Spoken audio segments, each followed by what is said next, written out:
going on YouTube? Geosnow right here. So in today's video we're talking about the iOS 15.7, of course jailbreaking, and an important vulnerability that was patched in 15.7. We're also talking a little bit more about my jailbreak, Blizzard Jailbreak, coming for iOS 15 and 16. So stay tuned. This video is brought to you by Wootiki and their current lucky draw, which you can find here on wootiki.com iOS 16 event. The event runs from 9th of September to 30th of September, and you can check out the terms and conditions over here. But their lucky draw is actually quite simple. At first you have to upgrade to iOS 16 and personalize your lock screen. Of course, do that if you don't want to jailbreak. And then you should share your lock screen on Twitter with the hashtag Wootiki and follow their YouTube channel. 16 winners will be chosen at random, and the winners will be announced on their YouTube channel before 30th of September. Their lucky draw prizes include the grand prize, which is the Apple Watch 7, 5 $25 Apple gift cards, or 10 $10 Amazon gift cards. So if you're lucky, you might win one of those. Definitely check it out. It's a nice event that they do for the iOS 16 release, and it runs until 30th of September. Check the terms and conditions and more information in the links below. So today Apple released 15.7 and it's available now for multiple devices, and ZecOps, a security company, posted this quote: iOS 15.7 is out and it fixed CVE 2022-32917, which was likely exploited in the wild. Update as soon as you can. Now for those of you who are interested in jailbreaking, that's not a good idea. Don't update, because these might be used for jailbreak purposes. So here on the security changelog for iOS 15.7 and iPadOS 15.7, there are multiple kernel vulnerabilities, but the one that they mention here can be found over here, and is this one, which says impact an application may be able to execute arbitrary code with kernel privileges. But Apple is aware of a report that this issue may have been actively exploited. There are multiple kernel vulnerabilities in here, including a kernel vulnerability by Linus Henze, which is basically the author of Fogu 14 and soon Fogu 15. So that's actually quite great.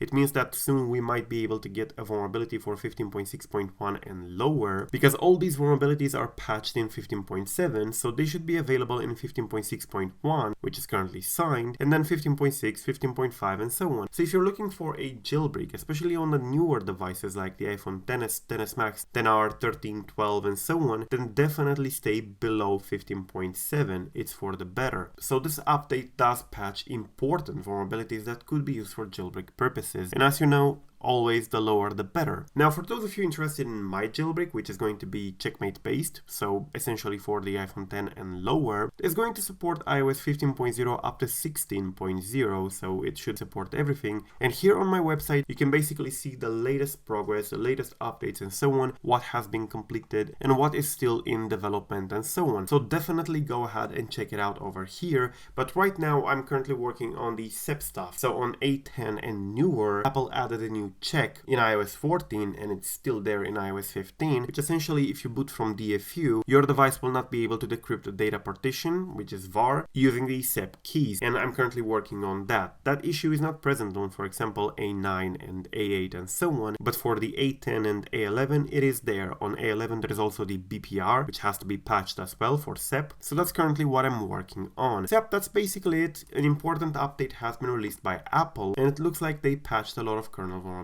I'm also working currently on the Blizzard Jailbreak for iOS 15 on the iPhone 10 and lower, so definitely stay tuned. For those of you with newer devices, stay as low as possible. Thank you for watching. I am Geosnow. Till next time.